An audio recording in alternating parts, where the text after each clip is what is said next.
In this second half, I've got the pleasure of introducing you to two of our valued customers. When I was rehearsing, I said I wasn't going to say valued customers. All my customers are valued. But I want to introduce you to, firstly, Sean and AiSentia, who are revolutionising the world of CT scans. So over to you, Sean.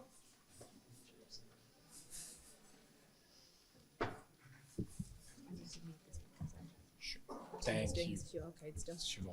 So thank you very much, Tim, for the kind introduction. And my thanks to everyone here in the audience for your attention and energy as we go through the talk today.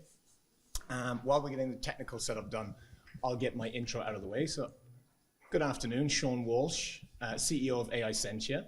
And I'm delighted to be here with the co-founder of AiSentia, Professor Regent Lee from the Nuffield Hospital. Let me set the scene for you. So this talk, the purpose of it, it can be considered a success if there are questions triggered in your mind.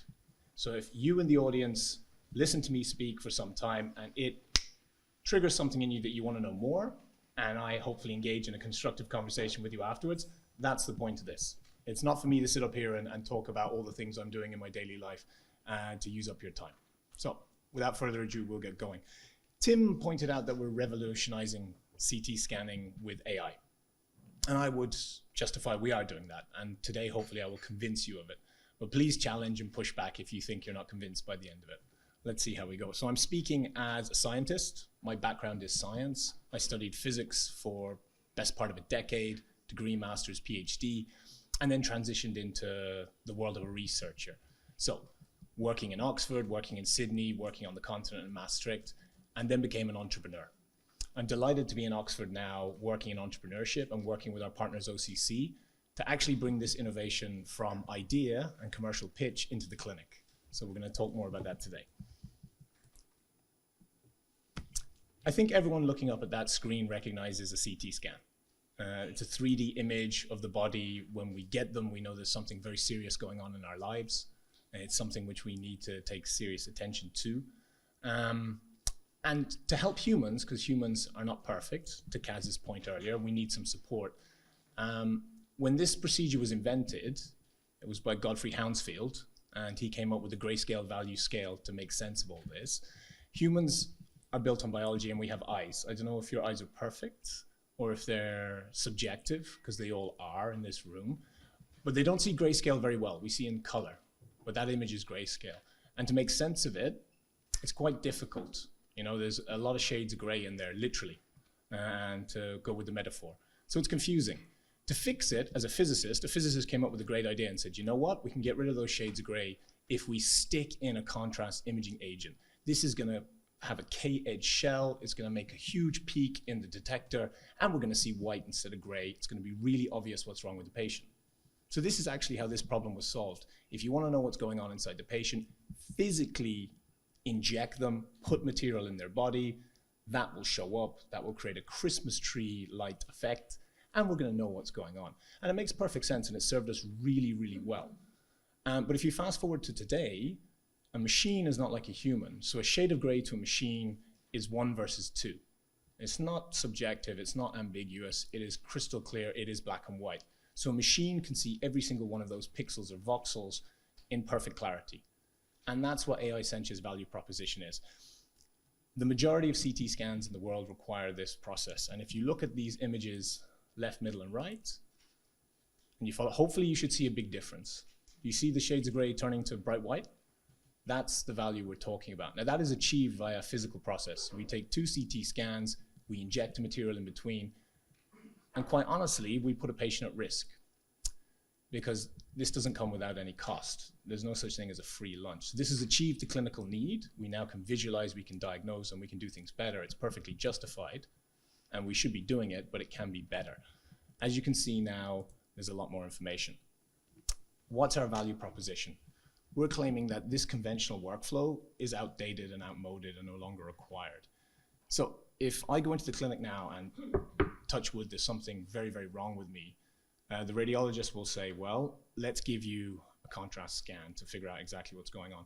They'll bring me in, they'll put the IV line, you know, after a bit of time, They'll work up, they'll find a vein if they're lucky, and it won't hurt too much. They'll get it in, they'll put me on the table.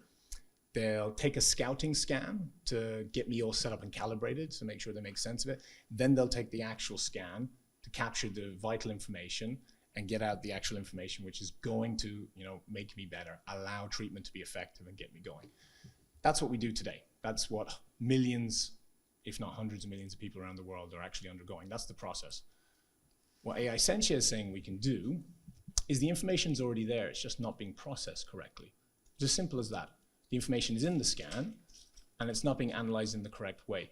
So through the power of AI and sophisticated image analysis, we can remove the physical material. There's no need for an IV line. There's no need for contrast imaging agent. There's no need for 2 scans. You just process it correctly, and you get the information out and visualize it in a way that can be actionable. So we get from A to Z, just as we wanted, but we use a completely different process to do it, and that's the power of AI. And seeing is believing. So if you look at this image, on the left is what the input is in both cases. In the middle is what AI can achieve. And on the right is what's physically produced. I don't know if there's too many radiologists in the room, but that's very, very, very close to being exactly the same. So with that demo, I hope I've convinced you that actually with the same input, you can get out what you need. Now, why does that matter though? So I've kind of gone on a bit of a ramble there and said, this is a good thing. We're gonna do something important. Well, what does it actually, add up to in the end? Well, it's safer. And we all know that safety is paramount, but let's put that into risk. If I asked everyone in this room to come with me outside, jump in a plane, and we're all gonna jump out of it and have a great time. We're gonna use our parachutes. Many of you would immediately wonder, well, should I be doing that? I'm not sure if I love parachutes, or I'm not sure if I want to get out of a plane. Because each of you knows at the back of your mind, there's like a 1 in X chance something goes wrong. That's a risk I'm not thrilled about. I mean, I know it's highly unlikely, but there's a very, very small chance that something's going to go catastrophically wrong with my parachute, and I'm not going to have a great day. My life's going to be in a serious, serious place. Well, let's flip it. It's the same with contrast. For very, very good reasons, we give people contrast imaging agent, and there is a tiny, minute chance, like being struck by lightning, that things will go wrong, but it's there. So a very small amount of patients have severe complications with this procedure, and a very, very, very, very small amount actually suffer horrific complications because of this. If you can eliminate that and take it away, it's better. And that's what we do. That risk is now completely eliminated. It is safer healthcare. So it removes for people the discomfort, which is great for the majority. But for the very, very, very, very, very unfortunate tiny minority, it actually saves their life. So that's something to keep in mind. It is safer healthcare. Faster healthcare. We all want to be more productive. If you just look at the logistics of this process, we're going from taking a complex procedure where you have to get an IV line in, you have to do a scouting scan, you have to calibrate the machine, you have to do the secondary scan, and then you have to get it out. That's all reduced by a factor of 2. No longer are you doing the IV line, you're not doing 2 scans, you're not bringing in the material from around the world. So it's much faster. Radiology departments can now be effectively 100% more productive. That's not a bad win for an under-stressed and pressured health service. It does create a problem, because if you can scan more patients, you've got to interpret more data. So that's a secondary, it's like whack-a-mole. You solve one problem, you create another one. But AI can help with that too, but that's not the point here. The point is we can get better productivity out of our departments. Equitable healthcare. So we all believe in fairness and doing the right thing. That's what equitable healthcare is. If you happen to be elderly and you're sick, you could be at increased risk for this. And your doctor, for very good clinical reasons, might say, you know what, I'm not sure if you can actually withstand contrast imaging agents, so I'm not going to do it. But now I have a bit of a problem because I'm not exactly sure what's going on with you. So that's just something which is due to your age. You can also be unfortunate enough to have damage to your kidneys from a pre-existing comorbidity. Doctor can conclude the same. I'm not going to put you through the stress of giving you this contrast imaging agent because it may complicate your situation and your health further. That's not fair. In this scenario, you can have the procedure. So those people who are at risk are in a minority, and they are the minority, but they still deserve the best healthcare that we can provide. These patients can get this service now and can actually have the outcomes which they deserve. And finally, it's sustainable. So if you consider the elimination of something, when you eliminate things, you just basically remove waste. If you think that there's millions of scans going on around the world, Each one of those scans requires contrast imaging agent. Each one of those contrast imaging agents requires a surgical IV line, surgical steel, single-use plastic, transport, delivery, and shipping. It starts to add up to be something which is not at all trivial. It's a massive, massive impact on the world. So if you can eliminate that kind of waste, improve productivity, make sure the people who need the care are getting it, and you can do it safer than what's currently there, that's the value which AI is doing in our algorithm, and that's the value we're bringing to the health service and to society. So with that, it's a whirlwind tour of what AiSentia is and what we bring to the table. And now I would deeply appreciate questions about any part of that story which didn't add up. Any part of that story you think is incomplete or overly simplified, because the point of this session is to actually engage, network, and bring value to each other. And I'd be delighted to have a conversation now with our partners at OCC and at the University of Oxford and the Nuffield to talk about how AI is revolutionizing medical imaging. Thank you for your time and attention.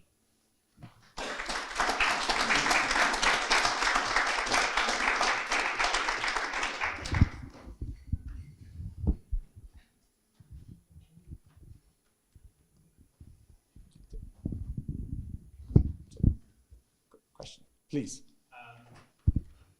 Yeah, very interesting talk. So what are the main barriers to it being present now, like, and really removing contrast imaging? Okay, yeah, so there's many barriers, you're absolutely right, there's a ton. And we are tackling them. So the first is the barriers to adoption in terms of the workflow of the hospital. You cannot make things more complex for either the patient or the staff. So we're working with the trusts in Oxford to actually demonstrate this, that their workflow will be improved and it's not just a slideshow. So there's one thing, you've got to prove, not just in a forecast, but actually in tests and pilots, that if you introduce this technology into the workflow, it will fit in and it won't create unknown complications and confusion, and people will just work around it, right? So one is actually the user experience around, is this making things better? That's one aspect. Another aspect, of course, is the clinical evidence. So you've got to demonstrate that the regulatory authorities allow you access to go to the trust and put this thing in the clinic to begin with. So the FDA, UKCA, CE marking, that can be done. So David gave a talk earlier. There are plenty of well-structured processes you need to follow to show the level of evidence. And we're well on track to do that. That leads me into the next question around commercial application, because once you have something which the regulatory authorities have cleared, the users on the ground and the patients want, so they're happy to use it, it better be commercially viable, otherwise you're not going to have enough actual power behind the company to sustain and deliver that value. So you've got to actually make sure your unit economics, your cost-benefit analysis to the NHS add up, because there's 100 other innovations competing for those resources, and if that's better money spent, pounds put to better use, you're not going to get into the clinic.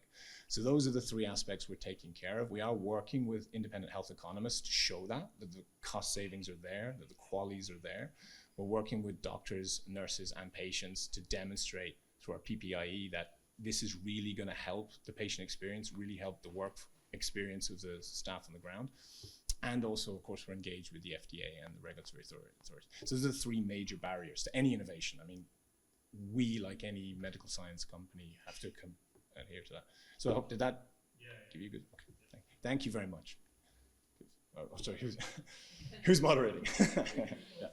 Sean, thank you, that's really interesting. Can I ask you to join the dots in terms of, showed some pictures of with reagents in patients and without. What are you actually doing with the AI? Are you predicting the shape of the organism? And exactly what, without giving away your IP. Yeah. You're right, because it is IP, but joining the dots. So what does AI do? And it is generative AI. So the first thing you need to do with generative AI, and if David's here, please jump in and correct or challenge anything I'm speaking about. You have a student. So one thing we do is we segment first. So we have, it's a distribution of systems. The AI says, what am I interested in? In this case, we're talking about abdominal aortic aneurysms. So it says, okay, here is the aorta in the body. Focus your attention here. So it actually identifies, just like a student should be, focus here. This is what, don't be concerned, answer the question you're asked. So the AI immediately focuses on that anatomical region. The next thing we do is, and that's done with a UNet, if people are considering, so, and this is well documented in the literature. The next thing you do is you go with the generative model and you say, look, this is what non-contrast looks like. This is what contrast looks like. You need to learn this representation. And there's many, many paired matchings for you to learn. And after a while, the student, after being directed to pay attention here, and then learn what a non-contrast voxel looks like. So those shades of gray in the first scan, which we were talking about, and then you show it the ground truth on the right-hand side. It very quickly, as a machine can do, because to a human, it's quite a subjective task. Machine, it's really straightforward. It is a matrix of numbers. That DICOM is just a 3D cube of numbers. And to a machine, it becomes very straightforward. It was a bit surprising to me, but as a physicist, when I stepped back and said, logically, what's happening? It's a straightforward polynomial function between input, output, and it does a remarkable job when you focus it to say these numbers. Don't try and solve everything, don't boil the ocean, do this. And that's what the IP is basically based on. Thanks, Mary. I hope that was helpful. Please, I saw more questions. Is it a local solution? Like, is it localized to that particular machine, or is it some sort of a SaaS solution where you actually using your tool in the cloud somewhere? Tim, it's a great question. So this is an engineering. So you can butter the toast any way you want. So the AI itself can be deployed locally or in the cloud. For commercial reasons, of course, you want to go in the cloud because far better unit economics and the fact that you have a centralized system which is easy to maintain and you can just distribute to the world. For many, many good reasons, lots of people say, no, I'm not happy shifting to the cloud. So you're going to have to give me my on-site premises. And Germany is a perfect market of that, where they say, according to our laws, that SaaS model, because David pointed it, does the data move or does the model move? You got to look at it both ways. In some jurisdictions, like the US, they're very happy to push that data in. You say it's HIPAA compliant, put it in the cloud, no problem, and you do have to be compliant. In Germany, they would say, absolutely not. The model comes out of the cloud into the server and it runs locally and it's logged, so I can prove and verify and audit that and then go back. So that really becomes a commercial and engineering challenge about what markets you're operating in and what people are comfortable with, because it's the work culture then. In some places they'll have a heart attack if they have the idea that data's moving, and in others they don't even blink an eye. So we do that all the time. So I hope that gives you, we do both. It's just driven by the market. What is your acceptable and norm of working? Yeah. There was someone very patiently waiting for, yeah. Isn't your sustainability argument a bit of a red herring? Okay. Given that for reimbursement, the likes of NICE and their equivalents elsewhere are looking purely at the financial model. Okay. At present, at least NICE don't allow for any sustainability. Okay. So let's thank you very much for the question, and I want to clarify the red herring aspect of it. Is it on the commercial side? So is the red herring from your position the actual real impact, as in the sustainability in the world, or is it about the actual reimbursement of that sustainability? Okay. NICE don't allow for sustainability. They started the consultation process last year, but who knows when that will finish in terms of how I actually monitor that, how the market. Okay, gotcha. Other regulators looking at reimbursement actually allow for sustainability? Yeah. Good. Thank you very much for clarifying. So, like from the business perspective, we can say, okay, where's the value created? So on the value created side, it is definitely real. You can go out there and get an environmental impact analysis, and they'll say you're definitely more sustainable. So you're creating value in the sense of there's a lot less waste. So that's good. The capture bit comes to your point about will NICE pay for it? Because you can create value, and if no one's paying for it, then you've created something, but no one's actually monetized it or claimed that value. NICE won't recommend or reimburse it. That's absolutely right. However, it's unavoidable that this is going to come, let's say, indirectly, because what happens is the NHS has a net zero target by law. And what's going to happen is, even though NICE aren't pushing for these things, saying that's a sustainable solution, therefore it's recommended, you're just going to have trust saying, I need to hit a target. There's a lot of other pressure coming legally and politically on me to find a way to make this number go down in my trust. Therefore, the value is going to come that way. That's the unique NHS position. There are other jurisdictions, and this is something in flux and dynamic, but there are other jurisdictions in the world which are starting to try and put a euro value or a dollar value or a pound, yen, pick your currency value on that environmental element. Just like we do with a life, we have qualies. And in the Netherlands, because that was the last market I was working in, 80,000 euro for 1 year of life. That's what the Dutch government and the health service in the Netherlands said, is if you can prove that you extend life by 1 year beyond a certain threshold, we'll allow you to charge 80,000 euro for that. If you can't, no, that's the threshold. So they were trying to prove it. And that's a a value they put in. So it'll be subjective across all these different regimes. And that's how the economics is going to sort of shake out. But that'll go up and down depending on the price of oil, right? You know, if we're consuming lots of oil and our carbon footprint's going up, this sustainability argument becomes more important. You know, if we all of a sudden, the Americans crack cold fusion and share it with the world, don't know about that, but you know, then we're going to be in a good place because energy will be abundant. So there's a lot of things over the next 20 years. We'll see how it develops. Thank you, though. These are really, thank you for all 3 questions. They're really helpful. Someone else get triggered? Some other aspect, the AI side, data side, engineering side? Can I just ask what your timelines are from a regulatory perspective? When do you expect to be market ready? Thank you very much. So, because it is important that, so we're an SME, they're all about speed. Everything in our DNA is pushing us to deliver. So our investors do that along with our founders because we're passionate about making things happen. So that first solution, which was demoed there, we expect that to be on the market in the US in 2023, right? So just before the end of the year, because the evidence is already there for it. And there are already predicate devices people spoke about saying that, you know, we didn't have to break the door down. Someone else has opened the door for us. AI is in the clinic in the US. Once you show the value is there and the evidence is there, you're free to walk through it if you get your paperwork together. So that's what we'll do. Europe, unfortunately, is a very different question because there are not enough notified bodies in the UK and Europe to go around. So there is a known backlog. So the sad truth of it is in Europe, if we present the same file to the FDA, we can go to them and say, this is really urgent. We'd like to pay you because we care. And they'll fast track it. And they guarantee that it will get seen in a certain amount of time. And they'll give a decision, yes, no, you're cleared for use. In Europe, you cannot do that.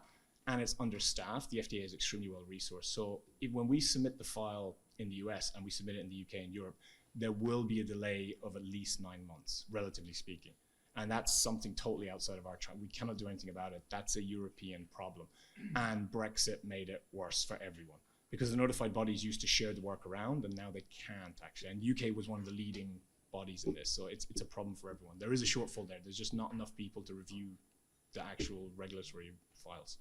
So that's a problem. We'll respond to it. I'm sure there's a big drive, but so US this year, early 2024, UK and Europe, it's going to be at least 9 to 12 months later, depending on their factors. Please. How easy is it to repurpose these models and technologies for other purposes, other medical use cases? Quick answer is, how long is it? Oh. Yes, it is easy, depending on your skill set, right? So these AI models are foundational. And then what you do is you focus them. So remember I made the analogy about point the student here, give it the right appropriate data, and then ask it to learn. That you can do. Now, it'll be unique to the type of data. So that's CT data. And it's morphologically, it's quite clear. A good rule of thumb is if a human can see it inside a second, once their attention is there, these AI will get it very quickly too. If it takes a human expert, you know, a bit of time to decide, that's a really tricky problem. Whatever imaging modality you're talking about, CT, MRI, or ultrasound. So they can be repurposed with hundreds. You don't need millions of patients for these things, especially in imaging tasks. The questions become when it's subtle. So if you require 3 humans, you know, 1 radiologist, 2nd radiologist, they degree, and a 3rd radiologist to come in and adjudicate, that is something where you're going to need thousands and thousands of scans for an AI to pick it up, because a human is already struggling. And once a human's struggling, there's nothing magical about the perception of AI to see. It will struggle with that too. The real interesting thing is here is that humans do not like slightly different shades of gray, but to a machine that is really not a problem. It could not be more crystal clear 2 different shades of gray, which is why it can do it, and we biologically are just encumbered. Yeah. Thank you. Oh, last, or I can get, Go on. So how much resources do you need to get allocated or segmented? Okay, yeah, this is a great question. So your value, your AI is only as good as your data and your annotation. Because if you have wonderful data, but you've terrible people marking it up, it's not going anywhere. We're an SME, so we are not Google. We were working with the University of Oxford, so that is something which is well resourced. You brilliant minds at Oxford collecting this data in the hospital, in the trust, curating it, making it available, marking it up correctly. So this on an academic level is world class, right? But it wasn't thousands and thousands and thousands. We're talking about hundreds. And when you do the augmentation techniques and things to really squeeze the juice out of the lemon, there's a lot you can do with visual image analysis to distend things, crop them, auto-rotate. I'm definitely going to come to you after, but I think we'll have to do it online. So hundreds of patients, very good doctors, at least 3 doctors to curate and annotate, and then good engineering, because the architecture, this thing is moving at lightning pace. So a couple of years ago, it was absolutely world-class, leading in the field. It needs to be refreshed just like everything else, because this thing moves at rocket speed. So we have to update it. But I hope that gives you a sense of where we were. And I'll come to you absolutely in a moment so we can, because I think Tim is, yeah. I feel that. So thank you all very much for engagement, and I look forward to speaking with you all today. Thank you. Thanks very much.